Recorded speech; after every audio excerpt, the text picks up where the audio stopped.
नोवाही माता मंदिर सरकाघाट हिमाचल प्रदेश। जिला मंडी के सरकाघाट से लगभग 4 किलोमीटर की दूरी पर सड़क के किनारे बसे एक छोटे से गांव में माता नवाही का मंदिर स्थित है। देवी के यहाँ प्रकट होने के उपरांत ही लोगों ने अब इस गांव का नाम नवाही देवी रख दिया, जबकि इस गांव का नाम संगरोह हुआ करता था। मंदिर के उत्तर की ओर विभिन्न पेड़ों के मध्य एक तालाब है। समुद्र तल से लगभग 750 मीटर की ऊंचाई पर स्थित यहाँ का प्राकृतिक सौंदर्य अति मनोरम है। धारणा है कि प्रारंभ में वर्तमान मंदिर के साथ कुल मिलकर 9 मंदिरों का समूह हुआ करता था।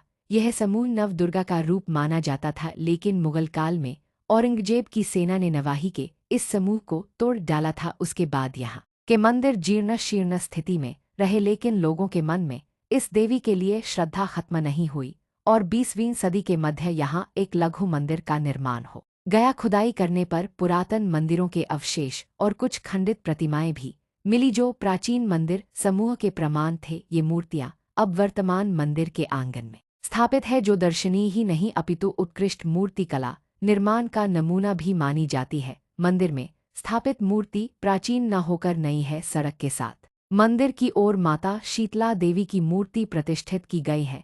मुख्य गेट पर स्थित इस प्रतिमा के दर्शन के बाद ही भीतर जाया जाता है। नवाही मंदिर परिसर में कुछ ऋषि मुनियों की समाधि भी दर्शनीय है, जो इस बात का प्रमाण है कि यहाँ इन महात्माओं ने तप किया है। श्रावण माह में यहाँ मेला लगता है। यहाँ नवरात्रों में निरंतर देवी पूजा और अनुष्ठान होते रहते हैं। यहाँ की देवी नवदुर्गा मानी जाती है, क्योंकि इस देवी ने एक बंजारे को अपनी 9 बाहों के दर्शन दिए थे। यह रोचक काट है जिसे लोग देव जन्म के साथ सुनाया करते हैं। बताया जाता है कि एक बार वह चुनिया बेचने वाला इस गांव में चला आ रहा था।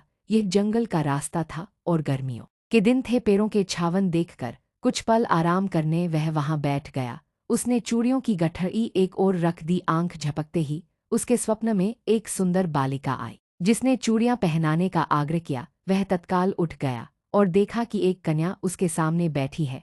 उसे यह बहुत सुशील व सुंदर लगी। उसने अपनी गठरी खोली और चूड़ियां पहनाने लगा। उस बालिका ने बारी बारी अपने 9 बाजू निकाले। हैरान होकर बंजारे ने चूड़ियां तो पहना दी, लेकिन उस 9 बाहों वाली बालिका को साधारण न मानकर किस दैवीय शक्ति के रूप में उसे देखने लगा। चूड़ियां पहनकर वह बालिका आंखों से ओझल हो गई। कुछ देर बाद शेर की सवारी पर 9 बाहों वाली वही लड़की पुनः देवी रूप में प्रकट हो गई। उसने बंजारे को आशीर्वाद दिया और फिर वहीं लुप्त हो गई। वह बंजारा इस चमत्कार को देखकर हैरान हो गया। उसके बाद निरंतर गांव के लोगों को उस देवी के वहां दर्शन शुरू हो गए। यह समय आस्था व धर्म का था। लोगों ने एकत्रित होकर इस पर विचार विमर्श किया होगा, और जहां उस बंजारे ने कन्या को चूड़ियां पहनाई थीं, वहीं 9 मंदिरों का एक समूह बनवा दिया। आज भी श्रद्धालु दूर दूर से इस देवी से आशीर्वाद लेने आते हैं।